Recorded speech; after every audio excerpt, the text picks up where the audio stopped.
আসসালামু আলাইকুম রহমতুল্লাহি ওয়াবারাকাতুহু। সম্মানিত দর্শক, ডক্টর মোহাম্মদ ইউনূসের পদত্যাগ নিয়ে যে একটা বিরূপ পরিবেশ এবং পরিস্থিতি তৈরি হয়েছিল, ঘটনার ২৪ ঘন্টা যেতে না যেতেই পুরো পরিস্থিতি এখন রিভার্স হয়ে গিয়েছে। যেটিকে আমরা নাটক বলেছিলাম, পুতুল নাচ বলেছিলাম, ঠিক সেটি এখন একটা রীতিমতো থ্রিলার এবং একটি অ্যাকশন মুভিতে পরিণত হয়ে গেছে। এবং সেটা কিভাবে একটু ব্যাখ্যা করলে বুঝতে পারবেন।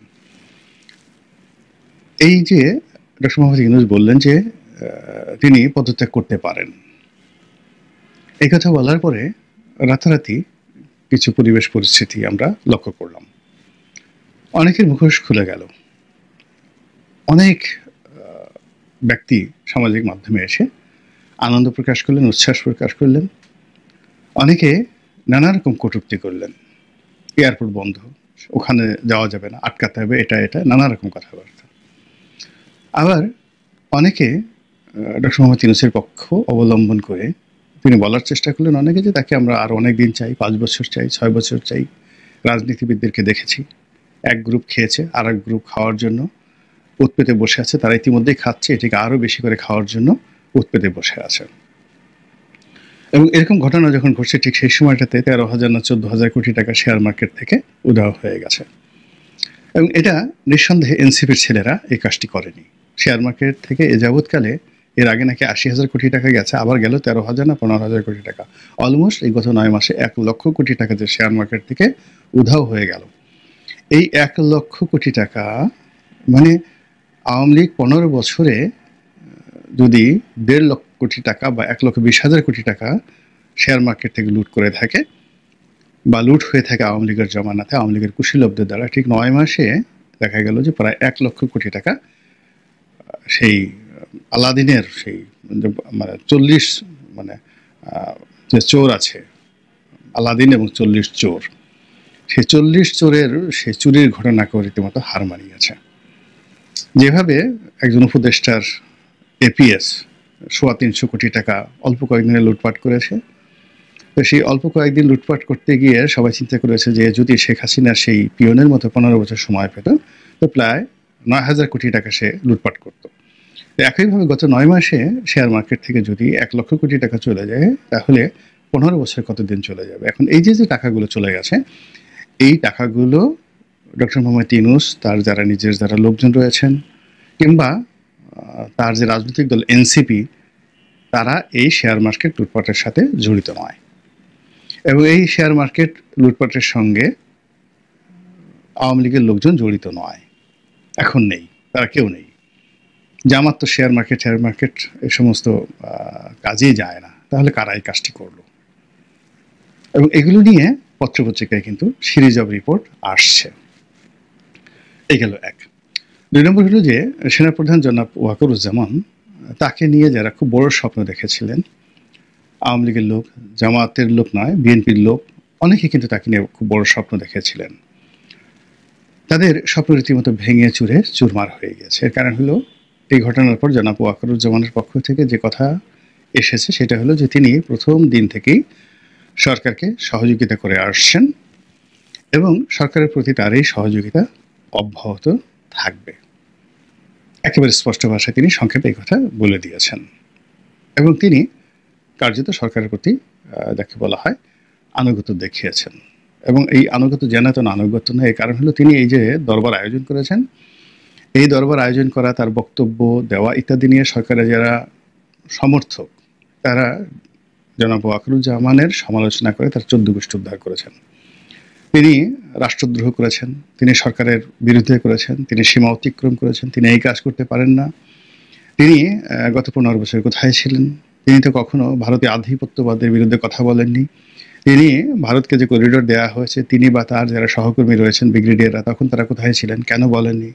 এখন আমেরিকার কথায় বা জাতিসংঘের কথায় যে মানবিক করিডোর দেওয়া হচ্ছে, এটা দেশের প্রয়োজনে, রোহিঙ্গাদের প্রয়োজনে, কৌশলগত কারণে দেওয়া দরকার। এবং এখানে সিকিউরিটি লেভেল, অর্থাৎ এখানে আমাদের জাতীয় নিরাপত্তার যে লেভেলটা রয়েছে, এটা জনাব খলিলুর রহমান, ডক্টর মোহাম্মদ ইউনূস এবং সরকারের যারা কর্তা ব্যক্তি, তারা আন্তর্জাতিক স্ট্যান্ডার্ড নিয়ে, অভিজ্ঞতা নিয়ে যেভাবে বোঝেন বাংলাদেশ সেনাবাহিনীতে, এরকম কেউ নেই এই জিনিসটা বোঝার মতো, এইরকম একটা ন্যারেটিভ সরকারের পক্ষে যারা সমর্থক তারা কিন্তু তুলে ধরেছেন। এবং জানাতেন লোক নয়, বাংলাদেশের যে সকল খুব নাম করা অধ্যাপক রয়েছেন, সিকিউরিটি বিশেষজ্ঞ রয়েছেন, তারা বক্তব্য দিয়ে বলেছেন যে এখন সেনাপ্রধান থেকে শুরু করে অন্যান্য যারা রয়েছেন তারা সিকিউরিটি পয়েন্ট অফ ভিউতে জনাব খলিলুর রহমানের যে এক্সপার্টিস রয়েছে সেক্ষেত্রে তার সমকক্ষ তো দূরের কথা, তার ছাত্র হওয়ার মতো যোগ্যতা তাদের নেই। অর্থাৎ এতে করে জনাব ওয়াকারুজ্জামানকে রীতিমতো চ্যালেঞ্জ জানানো হলো, রীতিমতো অপমান করা হলো, লাঞ্ছনা দেওয়া হলো এবং তাকে বলা হলো যে তোমার সাহায্য এবং সহযোগিতা যেটা নিয়ে তুমি গর্ব করো এবং তুমি মনে করো যে তুমি সাহায্য এবং সহযোগিতা উইথড্র করে নিয়ে গেলে এই সরকারের কোনো অস্তিত্ব থাকবে না, সেটাকে আমরা থোড়াই কেয়ার করি। এইভাবে দেশের ভেতরে এবং দেশের বাইরে একটা যাকে বলে বাক যুদ্ধ ক্যান্টনমেন্টের বিরুদ্ধে, ওয়াকারুজ্জামান সাহেবের বিরুদ্ধে গড়ে তোলা হলেও এবং তার প্রেক্ষিতে জনাব ওয়াকার এবং তার যারা লোকজন রয়েছেন কোনো প্রতিক্রিয়া না দেখে সিম্পলি বললেন যে তারা সরকারকে সমর্থন করেন, অতীতে যেভাবে করেছেন এখনো করেন এবং আগামীতে করবেন। গেল এই পার্ট। দ্বিতীয় যে বিষয়টি সেটি হলো যে সরকার সমর্থক পত্রপত্রিকাগুলো রয়েছে, বুদ্ধিজীবী রয়েছে এবং তাদেরকে আমরা সবাই জানি যে কোন কোন পত্রিকাগুলো কোন কোন ব্যক্তিগুলো যারা সমাজের একটা লেভেলে তারা অবস্থান করছেন এবং এখানে পরস্পর বিরোধী লোকজন তারা সবাই একসঙ্গে একই সুরে ডক্টর মোহাম্মদ ইউনূসকে সমর্থন জানালেন। যেমন ধরুন প্রথম আলোর মতিউর রহমান কিংবা ডেইলি স্টারের মাহফুজ আনাম, তার সঙ্গে আমার দেশের সম্পাদক মাহমুদুর রহমান, অর্থাৎ প্রথম আলোর মাহফুজ মতিউর রহমান আর মাহফুজ আনাম হলো ডেইলি স্টার, এই দুইটি পত্রিকা আর আমার দেশ এদের সম্পর্ক বিপরীত মেরু, দা কুমড়ার।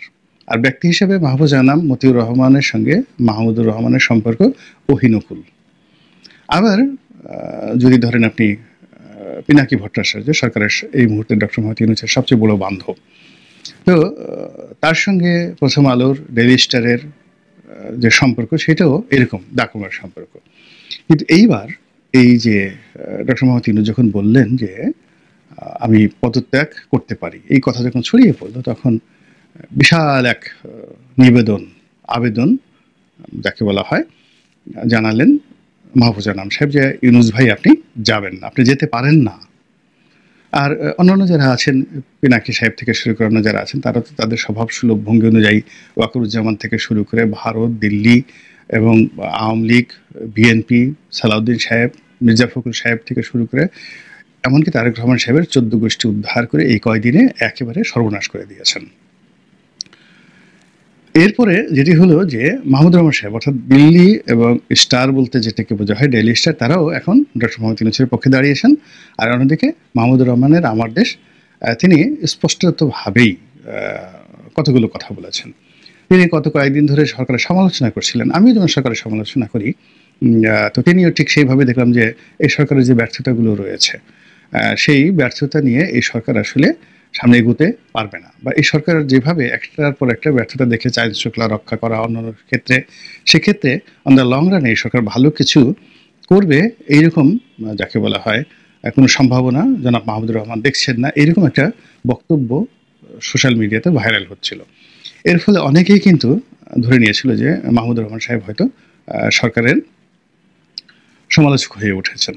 কিন্তু এই ঘটনার পর অর্থাৎ যখন তিনি ঘোষণা দিলেন যে তিনি পদত্যাগ করতে পারেন বা করবেন, তখন মাহমুদুর রহমান সাহেব সরাসরি ডক্টর ইউনূসের পক্ষ অবলম্বন না করেও তিনি জেনারেল ওয়াকারুজ্জামানকে যে চ্যালেঞ্জ ছুড়ে দিলেন, তিনি এবং অধ্যাপক শহীদুজ্জামান ঢাকা বিশ্ববিদ্যালয়ের নামকরা অধ্যাপক এবং যাকে বলা হয় মিলিটারি এক্সপার্ট, এবং তিনি শহীদ প্রেসিডেন্ট জিয়াউর রহমানের সামরিক উপদেষ্টাও ছিলেন, সিকিউরিটি এক্সপার্ট হিসেবে তিনি দায়িত্ব পালন করেছেন।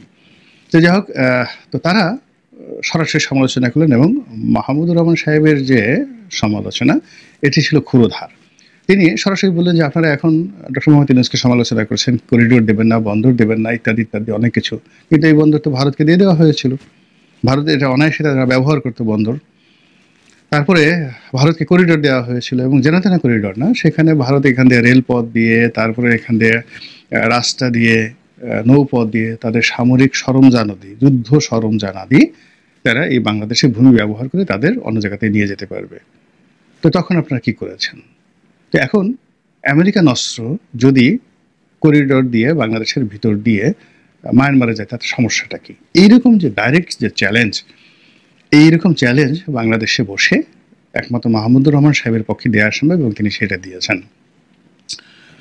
অন্যদিকে যেটা হলো, সেটা এই মুহূর্তে বিএনপির যে হার্ড লাইনার হিসাবে তারেক রহমানের একেবারে ডাইরেক্ট রিপ্রেজেন্টেটিভ হিসেবে যাকে মনে করা হয়, এবং যিনি মির্জা ফখরুলের জায়গাতে অভিষিক্ত হবে জনাব সালাউদ্দিন সাহেব, তো তাকে নানাভাবে ট্যাগ দিয়ে তার যে ক্ষমতা, তার যে চলাফেরা এবং তার যে ব্যক্তিগত জীবন, এটি রীতিমতো হারাম করে দেওয়ার চেষ্টা করা হচ্ছে। বিএনপি বিরোধী শক্তি তো আছেই, তার সঙ্গে সঙ্গে এই সরকারের পক্ষের যারা লোকজন রয়েছেন তারা, অর্থাৎ তিনি রয়্যাল লোক, তিনি দুর্নীতিবাজ, তিনি এসালামের লোক, এরকম নানা রকম কথাবার্তা, তিনি ওর কাছ থেকে টাকা নেন, এর কাছ থেকে টাকা নেন, ইত্যাদি ইত্যাদি নানা রকম কথাবার্তা বলে তিনি রয়ের পক্ষে কাজ করছেন। ভারতে তিনি প্রাসাদোপম অবস্থাতে ছিলেন, এবং এর সঙ্গে জামাত শিবিরের যারা লোকজন আছেন তারা, তার সঙ্গে সঙ্গে অনেকেই প্রকাশ্যে অবস্থান নিয়েছেন, এবং তাকে এভাবে রয়ের ট্যাগ যখন দেওয়া হচ্ছে, ঠিক সেই সময়টাতে এই নিউজটিকে মূল ধারার গণমাধ্যমে এনে জনাব মাহমুদুর রহমান বললেন যে সালাউদ্দিনকে তুলোধনা করা হচ্ছে ফেসবুকে। এটাও যেন সালাউদ্দিন এবং বিএনপির জন্য, রাজনীতির জন্য এই মুহূর্তে একটা রীতিমতো বোম ব্রাস্টিং। এবং অন্য যে নিউজটি মাহমুদুর রহমানের পত্রিকা করেছেন, আমি যখন এই শিরোনামটি দেই, আজকের এই যে শিরোনামটি দেই, এটা মূলত গতকালে আমি শিরোনামটা দিয়েছি।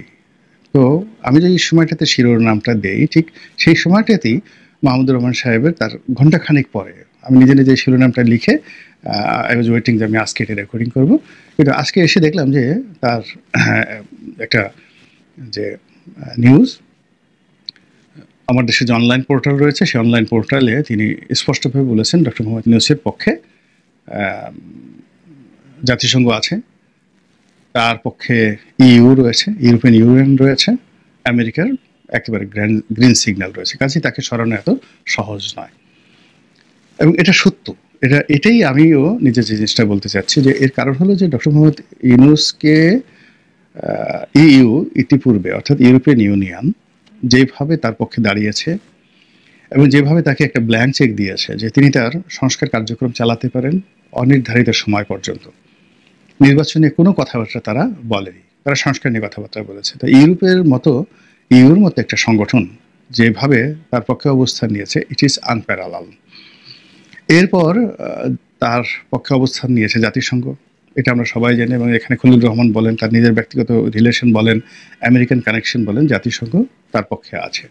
এবং সেই জায়গাটিতে নির্বাচন বা অন্য যে কোনো জায়গায় বিএনপির পক্ষে কথা বলার চেয়ে জাতিসংঘ এখন আকার ইঙ্গিতে যে কথাগুলো বলছে, সেটা আলটিমেটলি আওয়ামী লীগের পক্ষে চলে যাচ্ছে।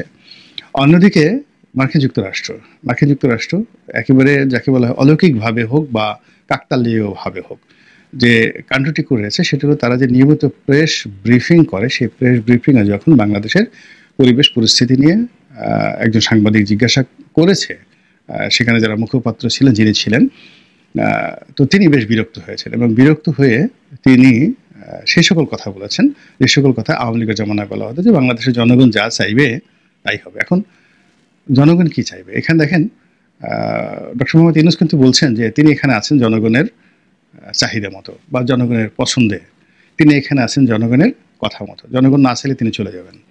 তারপর তিনি এবং তার উপদেষ্টা মণ্ডলী এই গত কয়েকদিন যাবত যেটা বলার চেষ্টা করছেন, সেটি হলো যদি দায়িত্ব পালনে তিনি বাধাগ্রস্ত হন, সেখানে বিএনপিকে ইন্ডিকেট করেছেন, সেনাবাহিনীকে ইন্ডিকেট করেছেন, সেক্ষেত্রে এই গত কয়েক মাসে যা কিছু হয়েছে সব কিছু তিনি জনগণের কাছে প্রকাশ করে দিয়ে তারপর জনগণের ইচ্ছা বা অভিপ্রায় অনুযায়ী তিনি চলে যাবেন। দেখেন কথার প্যাচগুলো দেখেন, তিনি চলে যাবেন বলেননি, তিনি বলেছে এই কথাগুলো আগে জনগণের কাছে বলবে, তারপরে জনগণ যদি তার সপক্ষে রাস্তায় নেমে আসে, সবাই যদি বলে ইউনূস ভাই জিন্দাবাদ, ইউনূস ভাই থেকে যান, তাহলে তিনি আর যাবেন না। আর যদি জনগণ রাস্তায় না নামে, তখন তিনি হয়তো চলে যাবেন। এভাবে তিনি একটা প্যাচ লাগিয়ে দিয়েছেন। তার অন্যতম রাইট হ্যান্ড, দক্ষিণ হস্ত, সেটা হলো অধ্যাপক আলী রিয়াজ সাহেব, তিনিও যে কথাটি বলেছেন, এবং আলী রিয়াজ এখন বলতে গেলে তার সকল কাজের কাজই, তার রাজনীতি, তার দল, তার সরকার পরিচালনা, তার সেই সংবিধান প্রণয়ন করা, তারপরে তার যে ঐক্যমত্য কমিশন, সব কিছুগুলো তো তিনি পরিচালনা করছেন। এবং এই যে বিএনপির সঙ্গে যে সর্বশেষ বৈঠক হলো সেখানে তিনি উপস্থিত ছিলেন। তো আলী রিয়াজ সাহেবও কিন্তু একটা গ্রিন সিগন্যাল নয়, একটা রেড সিগন্যাল দিয়েছেন বিএনপির জন্য, যে তিনি খুব দ্রুত জনগণের নিকট প্রকাশ করবেন যে কোন কোন বিষয়ে বিএনপি বা রাজনৈতিক দলগুলো, এখানে তো রাজনৈতিক দল বলতে বিএনপি, সেই রাজনৈতিক দলগুলো ঐক্যমত্য পোষণ করেননি, জনগণকে তিনি সম্পৃক্ত করবেন। এটাও যাকে বলা হয় বিএনপির জন্য একটা থ্রেট। এখন এই যে ইইউ মানে ইউরোপীয় ইউনিয়ন, জাতিসংঘ, আমেরিকা এবং এর সঙ্গে প্রচ্ছন্নভাবে চীন এবং রাশিয়া, পাকিস্তান, এই তিনটি দেশ ডক্টর মোহাম্মদ ইউনূসের সঙ্গে আছেন। আর বিপরীতে জনাব ওয়াকারুজ্জামান, তার সঙ্গে যদি সেনাবাহিনী থাকেন, আর বিএনপির সঙ্গে যারা আছেন সহযোগী সহ বিশাল একটা সমর্থক গোষ্ঠী, কর্মী বাহিনী, লক্ষ নয় কোটি কর্মী বাহিনী আছে, যারা বিএনপির কথা মতো সারা বাংলাদেশ অচল করে দিতে পারে 1 ঘন্টার মধ্যে। এরকম একটা মুখোমুখি অবস্থান যখন চলছে এই সময়টিতে, তখন এটার যে নেক্সট স্টেপটা, নেক্সট পরিণতিটা কোথায় যাবে তা দেখার জন্য আমরা বেশ উত্তেজনা নিয়ে অপেক্ষা করছি। আল্লাহ আমাদের সবাইকে হেদায়েত দান করুন এবং হেফাজত করুন। আসসালামু আলাইকুম ওয়া রাহমাতুল্লাহি ওয়া বারাকাতুহু।